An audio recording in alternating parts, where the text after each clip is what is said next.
स्वागत छ। म रिवाज नेउपाने। आज हामी कक्षा 7 को विज्ञान विषयको पाठ 20 पढ्दैछौँ। यस पाठको शीर्षक रहेको छ अर्थ एन्ड स्पेस। यस पाठमा आज हामीले सोलर सिस्टम अर्थात् सौर्यमण्डलको बारेमा जानकारी हासिल गर्दैछौँ। आउनुहोस् आज कक्षा सुरु गरौँ। यसलाई सन अथवा सूर्य मान्ने हो भनेदेखि यसको वरिपरि हाम्रो ग्रह पृथ्वी घुमिरहेको छ भन्ने कुरा त तपाईहरुलाई थाहा छँदैछ। यो चाहिँ हाम्रो ग्रह पृथ्वी अर्थात् अर्थ भयो। यो अर्थले सूर्यको वरिपरि यसरी यो बाटोबाट यसरी घुमिरहेको छ भनेर हामी मान्न सक्छौं। पृथ्वी जस्तै गरी सूर्यको वरिपरि घुम्ने विभिन्न ग्रहहरू रहेका छन्। ग्रहहरूको कुरा गर्दाखेरि हालको अवस्थामा हेर्दाखेरि जम्मा 8 वटा ग्रहहरूले सूर्यको वरिपरि परिक्रमा गरेको वैज्ञानिकहरूले पत्ता लगाएका छन्। ग्रहहरू सँगसँगै विभिन्न उपग्रहहरू अथवा स्याटेलाइट्सहरू पनि रहेका हुन्छन्, जसले चाहिँ यी ग्रहहरूको परिक्रमा गरिरहेका हुन्छन्। उदाहरणको लागि पृथ्वीको वरिपरि चन्द्रमा घुम्दछ र चन्द्रमा के हो त पृथ्वीको एउटा स्याटेलाइट हो। पृथ्वीको वरिपरि यसरी चन्द्रमा घुम्छ भनेर मैले मान्छु भनेदेखि चन्द्रमा पृथ्वीको स्याटेलाइट अथवा उपग्रह हो। यसरी हेर्दाखेरि 8 वटा ग्रहहरू, स्याटेलाइट अथवा उपग्रहहरू, त्यसैगरी अन्य विभिन्न आकाशीय पिण्डहरू मिलेर विभिन्न आकाशीय पिण्ड अथवा हेभेन्ली बडिज भन्छौँ। यी हेभेन्ली बडिजहरू मिलेर चाहिँ के बनेको छ त हाम्रो सोलर सिस्टम अथवा सौर्यमण्डल बनेको छ, जसलाई नेपालीमा सौर्यमण्डल भनिन्छ। आजको कक्षामा हामीले सोलर सिस्टमको केन्द्रबिन्दुमा रहेको केन्द्रीय भागमा रहेको सूर्य, सन तथा यसको वरिपरि परिक्रमा गर्ने प्लानेट्स अथवा ग्रहहरूको बारेमा पढ्दैछौँ। सुरुवात गरौँ सनबाट। सन अर्थात् सूर्य यो सौर्यमण्डलको केन्द्र भागमा बसेको एक किसिमको तारा हो। सूर्यको आकारको कुरा गर्ने हो भनेदेखि यो एउटा मझौला किसिमको तारा हो। त्यो भनेको मिडल साइज्ड स्टार भयो। तर सूर्यको कुरा गर्ने हो भनेदेखि अन्य ताराभन्दा सूर्य धेरै नै नजिक रहेको छ, त्यही भएर सूर्यको आकार चाहिँ ठुलो देखिएको हो। यसको आफ्नै ताप शक्ति रहेको हुन्छ। यसले आफ्नै प्रकाश शक्ति चाहिँ उत्पन्न गर्दछ। यसको सतहको तापक्रम लगभग 5400 डिग्री सेल्सियस जति रहेको हुन्छ भनेदेखि यसको केन्द्रबिन्दुको तापक्रम 1,50,00,000 डिग्री सेल्सियस जति रहेको हुन्छ।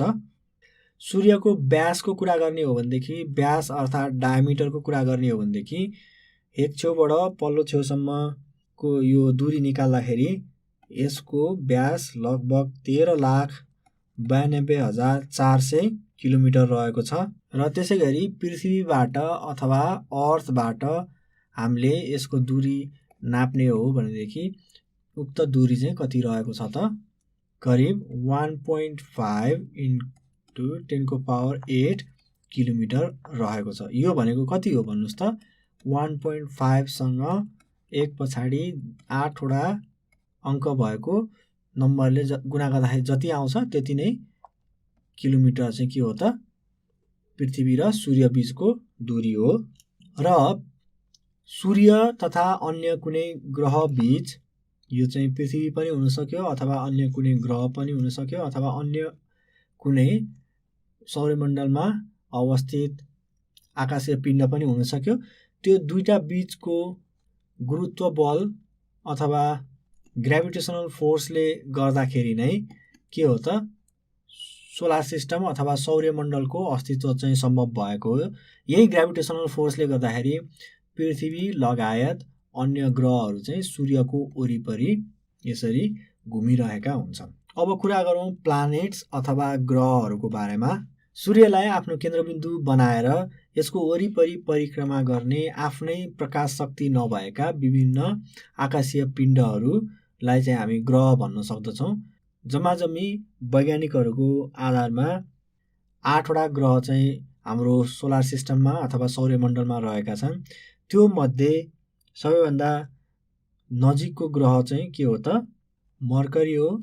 त्यसै गरी दोस्रो ग्रह भिनस हो भनेदेखि हाम्रो पृथ्वी चाहिँ तेस्रो ग्रह रहेको छ, जसलाई हामी अर्थ भन्न सक्दछौँ। पृथ्वी पछिको अर्को ग्रह रहेको छ मार्स। मार्स पछाडि सबैभन्दा ठुलो ग्रह जुपिटर रहेको छ।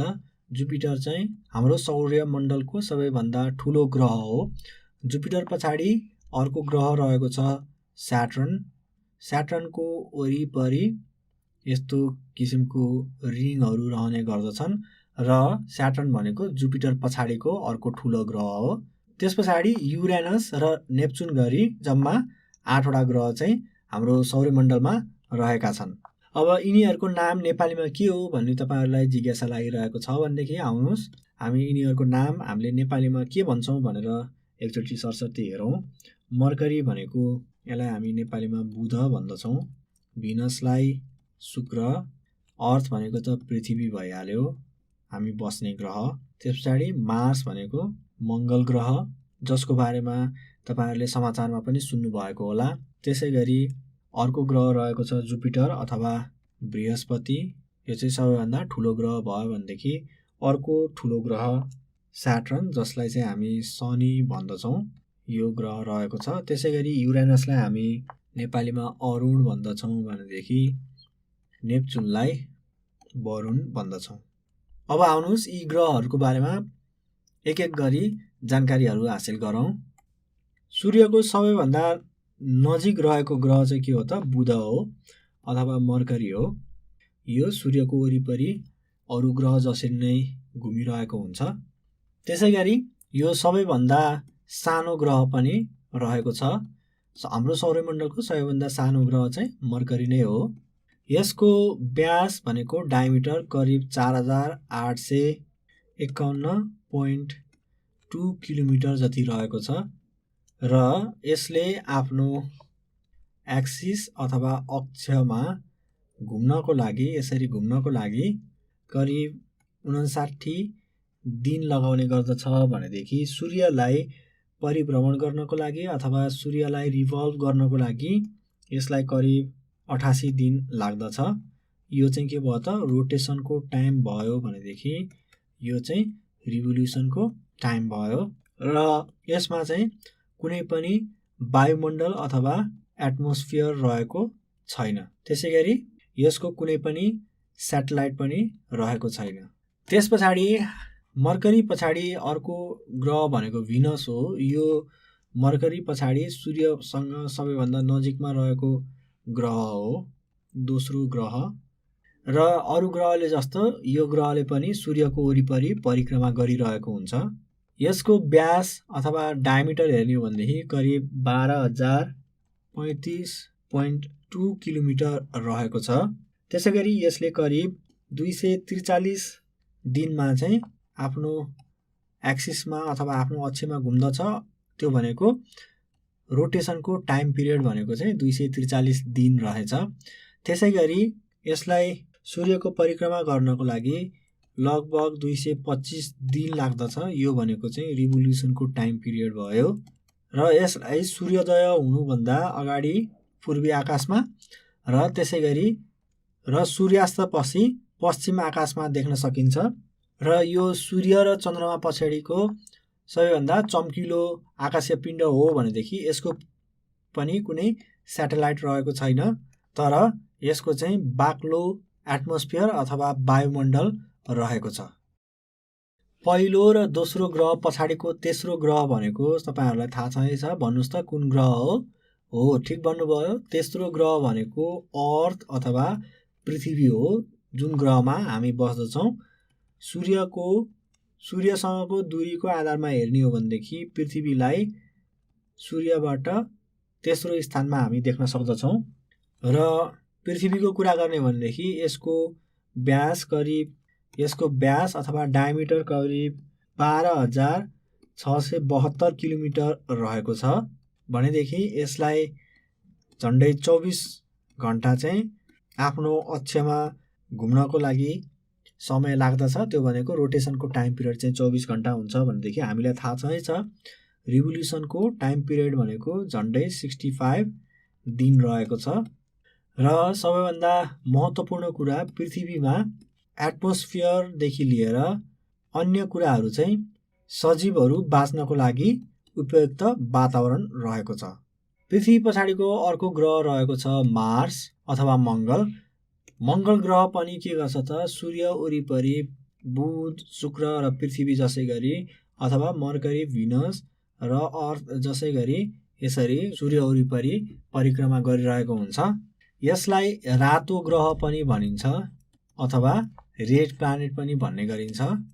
यसको व्यास अथवा डायमिटर करिब पृथ्वीको भन्दा झन्डै आधी 6742.4 किलोमिटर जति रहेको छ। यसले आफ्नो अक्षमा अथवा आफ्नो एक्सिसमा एक फन्का लगाउनको लागि 24 घण्टा 37 मिनेट र 22 सेकेन्ड लगाउँदछ भनेदेखि यसलाई सूर्यको पुरै परिक्रमा गर्न 687 दिन लाग्दछ।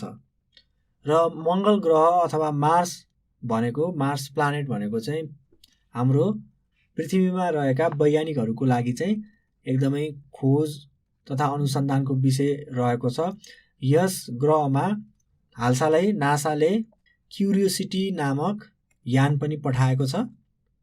यो यानले मार्स अथवा मङ्गल ग्रहको सतहको विभिन्न तस्बिर तथा भिडियोहरू रेकर्ड गरेर पृथ्वीमा पठाउने काम गरिरहेको छ, जसले गर्दाखेरि हामीले मार्स अथवा मङ्गल ग्रहको सतहको बनावटको बारेमा हामीले जान्नको लागि सक्षम भएका छौँ।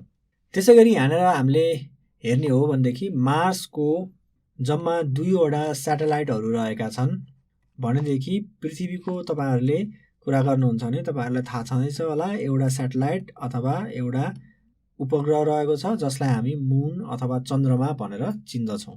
पृथ्वी र मङ्गल पछाडिको अर्को ग्रह रहेको छ बृहस्पति। बृहस्पति सबैभन्दा ठुलो ग्रह हो, जुन कुरा मैले अघि पनि भनिसकेँ। र बृहस्पति पनि अरू ग्रहले जस्तै गरी बृहस्पतिले पनि सूर्यको वरिपरि फन्का लगाउँदछ। यो सबैभन्दा ठुलो ग्रह हो जुपिटर अथवा बृहस्पति।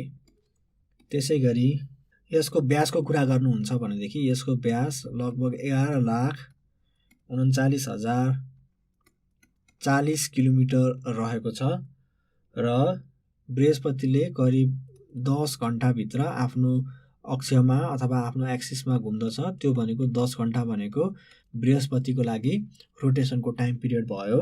त्यसै गरी यसले सूर्यको परिक्रमा गर्नको लागि झन्डै 12 वर्ष लगाउँदछ। यसलाई पृथ्वीसँग तुलना गरेर हेर्ने हो भनेदेखि के थाहा पाउन सक्छौँ त हामीले सूर्यको परिक्रमा गर्दा लाग्ने समय चाहिँ जुपिटरको अथवा बृहस्पतिको पृथ्वीभन्दा धेरै बेसी रहेको छ।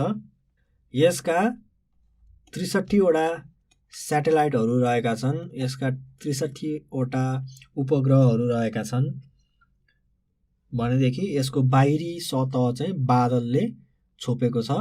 यसको बाहिरी सतहमा बादल लागेको हुन्छ, त्यही भएर यसको सतह हामीले सोझै देख्न सक्दैनौँ। त्यसै गरी जुपिटर पछाडिको अर्को ग्रह रहेको छ स्याटर्न। स्याटर्नको चाहिँ यस्तो आकारको रिङहरू चाहिँ यसको वरिपरि घुमिरहेको हुन्छ र स्याटर्न आफैले पनि अन्य ग्रहले जस्तै गरी सूर्यको परिक्रमा गर्दछ र यो दोस्रो बृहस्पति पछाडिको दोस्रो ठुलो ग्रह हो। यसको वरिपरि यस्तो चक्काहरू विशेष गरी 3वटा चक्काहरूले यो घेरिएको हुन्छ।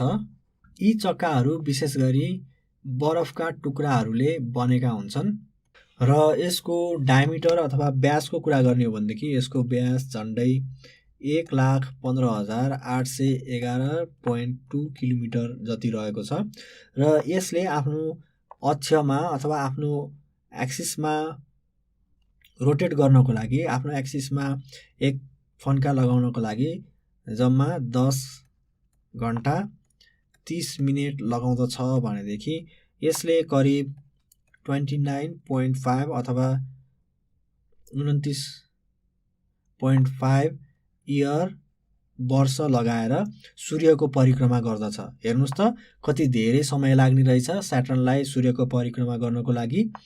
यसका जम्माजम्मी 60वटा स्याटेलाइटहरू रहेका छन् र यसको सबैभन्दा ठुलो उपग्रहको नाम चाहिँ टाइटन हो र टाइटनको आकार हामीले हेर्ने हो भनेदेखि यसको आकार चाहिँ बुध ग्रह अथवा मर्करी भन्दा पनि ठुलो रहेको छ। त्यसै गरी स्याटर्न पछाडिको अर्को ग्रह रहेको छ युरानस, जसलाई नेपालीमा अरुण पनि भनिन्छ। र युरानस पनि अन्य ग्रहले जस्तै गरी यसले पनि सूर्यको परिक्रमा गरिरहेको हुन्छ। यसको डायमिटरको कुरा गर्ने हो भनेदेखि यसको डायमिटर लगभग 50,441.6 किलोमिटर जति रहेको छ भनेदेखि यसले आफ्नो अक्षमा अथवा आफ्नो एक्सिसमा घुम्नको लागि 17 घण्टा 14 मिनेट 24 सेकेन्ड जति लगाउँदछ। यो भनेको रोटेसनको टाइम पिरियड भयो भनेदेखि यसले 84 वर्ष लगाएर, हेर्नुहोस् त कति धेरै रहेको छ यो समय, 84 वर्ष लगाएर एकपटक सूर्यको परिक्रमा गर्दछ। यसका जम्माजम्मी 27 वटा स्याटेलाइट अथवा उपग्रहहरू रहेका छन्। र यसको बनावट हामीले हेर्ने हो भनेदेखि प्राय गरी यसको सतहमा ग्यास र लिक्विड अथवा तरल र ग्यास अवस्थाका पदार्थहरू चाहिँ धेरै पाइएका छन्। युरानस पछाडिको अर्को ग्रह रहेको छ नेप्चुन, र यो सूर्यभन्दा सबैभन्दा टाढामा रहेको ग्रह हो। सबैभन्दा टाढा रहे तापनि नेप्चुनले पनि अन्य ग्रहहरूले जसरी नै सूर्यको परिक्रमा गरिरहेको हुन्छ।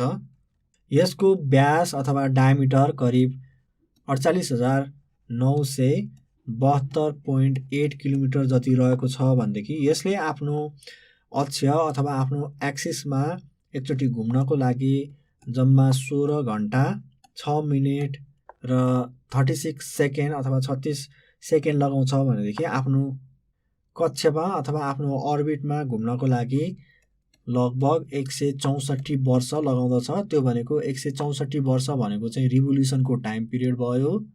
सूर्यको वरिपरि परिक्रमा गर्दा लाग्ने टाइम भयो भनेदेखि 16 घण्टा 6 मिनेट 36 सेकेन्ड भनेको चाहिँ रोटेसनको टाइम पिरियड भयो। त्यसै गरी यसको स्याटेलाइटहरू हेर्ने हो भनेदेखि यसका जम्मा 13 वटा स्याटेलाइट अथवा उपग्रहहरू रहेका छन्।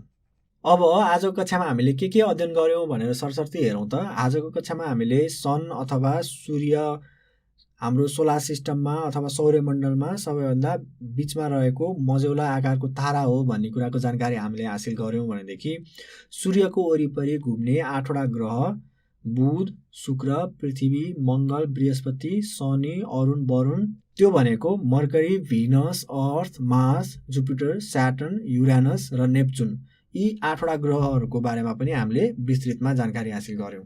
अब म तपाईहरुलाई निम्न प्रश्नहरू गृह कार्यको लागि दिँदैछु। प्रश्न नम्बर 1, सोलर सिस्टम अथवा सौर्यमण्डल भनेको के हो? त्यसैगरी प्रश्न नम्बर 2, चारैतिर चक्का अथवा रिङ भएको ग्रह कुन हो? प्रश्न नम्बर 3, सन अथवा सूर्यको बारेमा लेख्नुहोस्। त्यसैगरी चौथो तथा अन्तिम प्रश्न, सबैभन्दा धेरै स्याटेलाइट्स अथवा उपग्रह कुन ग्रह अथवा प्लानेटको रहेको छ? यी प्रश्नहरू तपाईहरुले गृह कार्यको रूपमा गर्नुहोला। हामी आज कक्षाको अन्त्यमा आइपुगेका छौँ। जानुभन्दा अगाडि तपाईहरुलाई अप्ठ्यारो पर्यो भनेदेखि हामीलाई सम्पर्क गर्न चाहिने इमेल ठेगाना छोडेर जाँदैछु।